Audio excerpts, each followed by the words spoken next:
Susan. Hey, hey, Paula, it's been a day. Look at Oh, that. 24 hours. And good morning to all of you out there. My name is Paula Scaper. I am your host of the Uncertainty Brief. And I am Susan Goebel, also your host of the Uncertainty Brief. And I am excited for today. It is not my topic, so I will not be spending as much time chitty-chatting.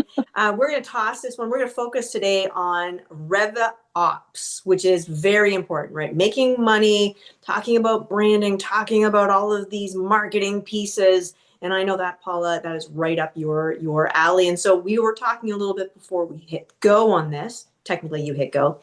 And we were talking about the various engines of the business. Can you tell us a little Yeah. more? Yeah, sure. So, when we're looking at a business, when we're looking at how do we optimize the performance of that business, there are four engines that really need to be working together. It's kind of like your car, right? You have your fuel system, you have your transmission, you've got all the different parts. If they're not working together, you get kind of a clunky ride and you don't go very far. It's true. Business, just the same thing.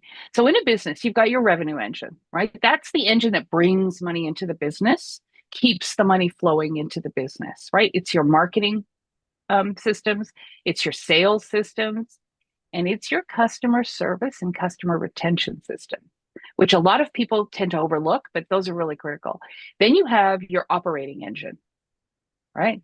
Your operating engine is everything that you do to actually deliver the value you deliver to your customer base. So if you're in a manufacturing company, it's your production floor, it's your GM, it's your CFO. I mean, your finance people are pretty important in any business. We'll talk about that. But that's your operating engine. And then you've got two more that are kind of ubiquitous. So you have your leadership engine, which is how you show up and how you lead. And a lot of companies will not pay enough attention to fine tuning that leadership engine. And when that one gets rocky, it tends to break the other two. And then you've got your technology engine. And I'm really excited for when we get to the day we're going to talk about that tech engine because we've got some cool stuff coming up, and I'll let you tell people about that later. But those are the four engines. And I like to start with the revenue engine, and for a very specific reason. Most of the things that you're going to do today to generate revenue in your business aren't going to bear fruit for weeks or even months. And in some cases, if you have a long sales cycle, it could be years. And so often we look at revenue and we think gonna hit the phones, we're gonna pound the phones, we're gonna call leads, we're gonna find people who need and we're gonna sell them stuff. It's all gonna happen real quick.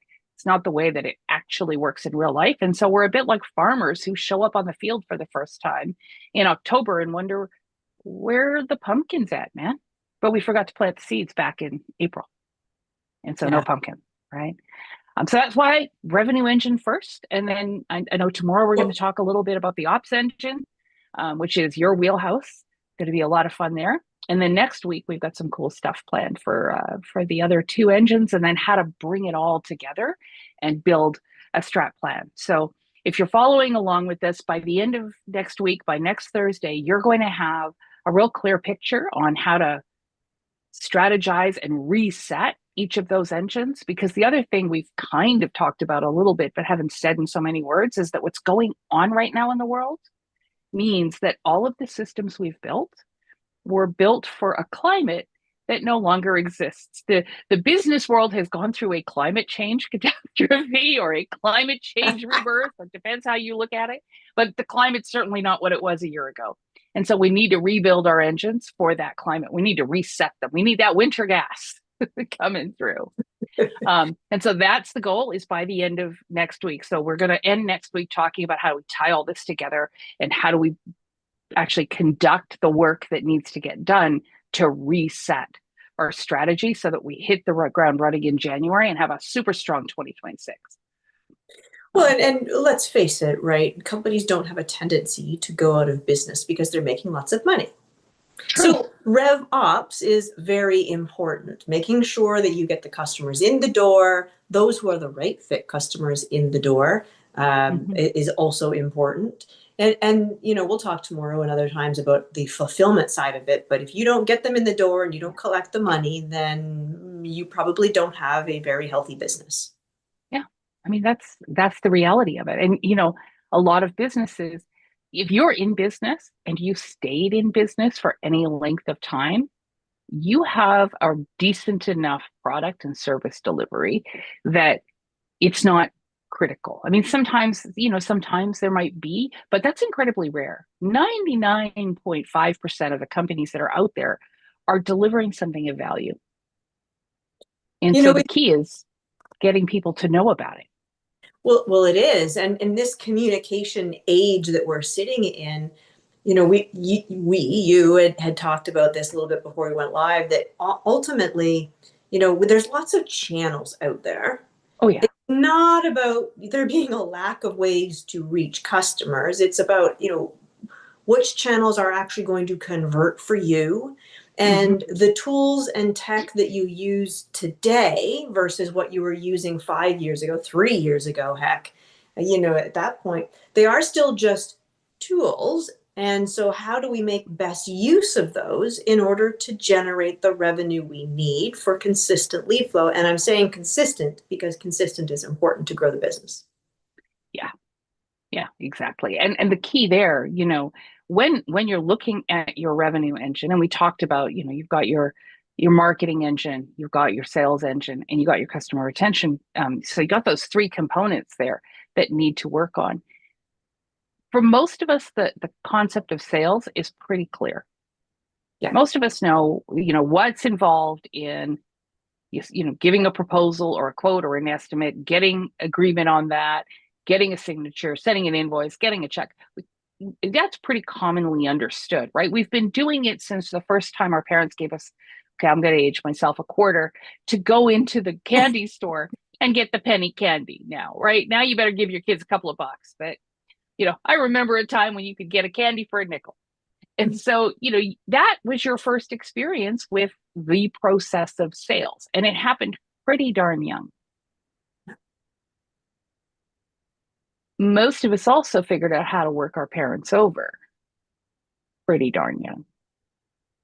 And by that, You mean negotiate, right? I mean, well, I'm going to tell you a story and you tell me if you think of this as negotiation. When my daughter was 4 years old, she had fish and we went to the pet store to get food for her fish.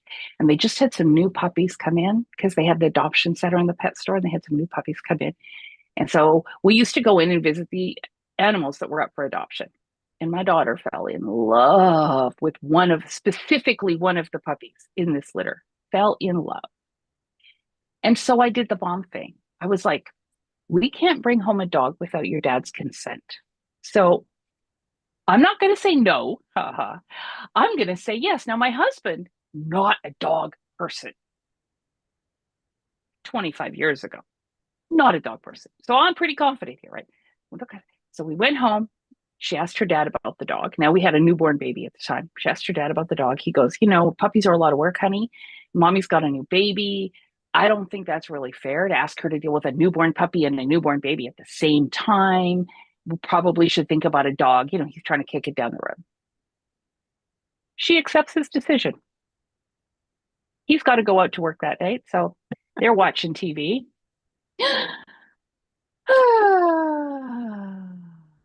And it starts. Then she puts a pillow under his head. Then she curls up into her daddy. And this goes on. He says, you really want that puppy, don't you? Yeah, daddy, she says. I understand. Now, if you call this negotiation, you are an incredible salesperson. By the time he leaves for work an hour later, he comes up to me. He goes, she really wants that dog. I go, yeah, she does. He says, well, call and see if they still have it. I'm like, babe, you won. Take the win. This is the easiest win you're getting for the next 20 years. Like, take the, no. He says, I can't handle it. He says, call the pet. So I called them. I'm like, and they said, yes, the dog is here. We cannot keep it for you. Like, we're not going to put her on layaway or on hold. If you get in and she's still here when you get in, you can have her. No problem. So I go, no, tell my husband in the kitchen. He's like, okay. I can't. I'm like, I'm not telling her that you're going to get this dog for her. I'm just not. And he goes, okay. So he goes to work 45 minutes early so that I can get the kids in the car to get the fish food that I forgot for the angelfish, to see if the dog is still there, to adopt the dog. This is what I mean by working our parents over, right? Now, in business, we don't do it that way at I hope. all. I hope. Yeah. If you're doing this with your clients, we should probably have some other conversations. Like, really, we need to talk. But we figure out this process of, what she was really doing there was she knew what motivated her dad. And sales is about understanding what motivates the person whose cooperation you need in order to achieve the end result, right? Which is often buying from you. So you got to understand people's motivations. And then when you understand their motivations, then you can leverage those motivations. And there was a point to this story because that's exactly what marketing does for you. So marketing isn't about closing the deal. Marketing is about understanding the motivations of your buyer, which is knowing what they need, knowing why they need it, knowing how fulfilling that need makes their lives better, right? And then, the end result of that is now you're able to communicate with the market. And if you take that example that I just gave you and you thought, okay, if I were a pet adoption center and I wanted parents to be intrigued by the idea of having a pet in their house and what it could mean for their household to have a pet in their house, how could I leverage a story like that to hook other dads? Right? And so now your ads are telling a story about bonding with your child. Your ads are telling a story about the big hug. And think about it, you see this in pet ads. So think about the pet ads where the puppy comes home and the kid's all excited. Who's that ad for? It's not for the kids, although we think it's that ad's for mom and dad. This is a simple thing you can do to put this kind of joy on your child's face. What parent is not motivated by joy in their child's face? What parent is not motivated by those baby hugs, right? Like, this is what marketing is. It's about finding the motivators and tying the motivators to what you sell, right? Now, fast forward 25 years, we now have our third and fourth dogs living in the house. And the strongest advocate for those puppies has not been me or my children. So we'll leave it there. Sales is also a very good thing because sometimes it introduces people to something they didn't know they needed in the first place. Hey, who doesn't love a little bit of puppy love?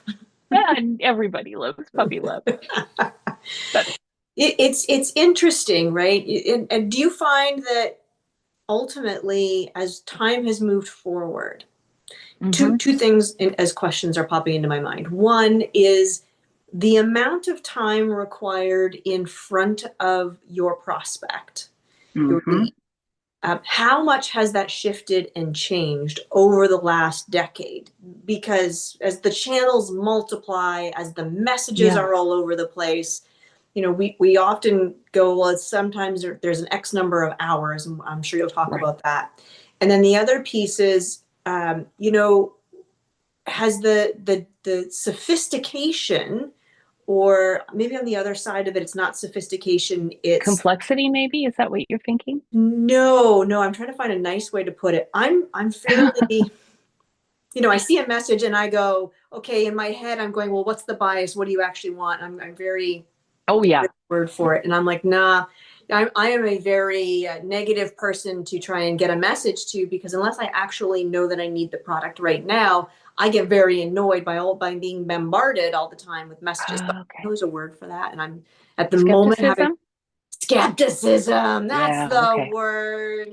Okay. So time in front and the level of sophistication and skepticism that our prospects have. Sorry. Thank you for that. You're welcome. So the answers are yes and yes.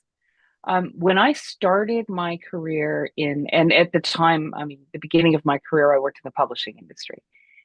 And our reps would tell our customers that they needed to book a minimum of 3 ads. They needed to be in front of our audience a minimum of 3 times in order for people to remember their name.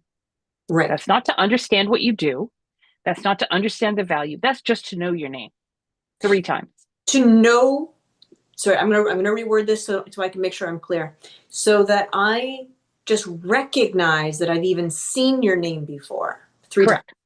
Okay. Familiarity. Absolutely. So if I'm a fishing tackle store and I'm on a major shopping street, I need to be in front of fishermen 3 times in order for them to be walking down the street and go, oh, I've seen that name before. Maybe I should go in. Okay. Right. That was at the start of my career. The current wisdom is 12 quality exposures.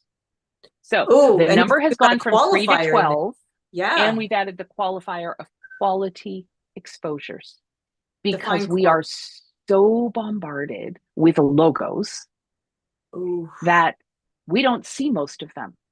Right. So you go to your LinkedIn feed and you see the number of impressions and you got, 200 impressions or whatever it might be. Right. We could have a whole other, it would be a whole day talking about LinkedIn's algorithm, but you see your number of impressions. Yeah. That doesn't mean that every person saw your post and was, oh, Paula posted, oh, Susan posted. That means that your post was buried in the feed of 85 people, 200 people, 500 people. Not all of them will have noticed it, right? And it appeared on their screen at some point in time. That's not a quality As they were scrolling. engagement. Totally. They've got to actually look at it and it has to register, at least subconsciously register. And a lot of what we see today doesn't even. Our brains are amazing natural filters and they filter out everything that we don't need to know about. And if you want a perfect example of this, think of the last time you bought a car. And so you bought the car and you went out, or you were looking to buy the car, even better. You're looking to buy a car. You're thinking maybe what you would like is a white Toyota 4Runner. How many white Toyota 4Runners are you going to see the day after you settle on that decision versus the day before?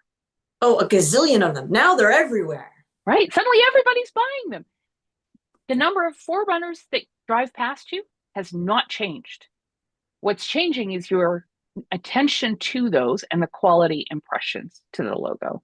And so, yes, it's gotten a lot more complex. On the flip side of it, what happens when you expose people to constant messaging, constant manipulation, and I'm going to call a lot of what happens in marketing today manipulation, right? There's scarcity, and everybody's like, you got to buy now because you're going to get this great price, or Hence my skepticism, Paula. right, total value $27,000 and you're going to get it for $3,997. No, because the total value is not 27,000. Like our brains are smart enough to go, yeah, okay, this is feeling a little hinky. And so we approach everything with a low level of trust. In marketing, we call it trust, right? So consumer trust or buyer trust is at a real low. So yeah, it has become a lot harder. And I think what has come up in the course of that, and we're getting really close to time, but what has come up in the course of that is that as business owners, as business leaders, as marketers, we have become incredibly distracted by tactics. Interesting. Right? So how many times do you hear one of your clients say, we need a social media strategy? The next time Probably they not as say often that, as you, though. the next time they say that, look at them and go, oh, interesting. Why? And wait for the answer. Because the answer is going to be some form of, well, everybody needs a social media strategy, which is not a strategy well, it is a strategy. It's a strategy of follow. It's a strategy of follow the crowd. Marketing is the antithesis of follow the crowd. True marketing is about standing out from the crowd and doing it different. Doesn't mean you don't need a social media strategy, but you've got to answer the why before you can figure out what social media strategy is actually going to move the needle on your business, in your revenue, which is a really critical piece. And I'm hoping we have time at the end of next week to talk more about customer obsession, because customer obsession is the gasoline that drives your revenue engine.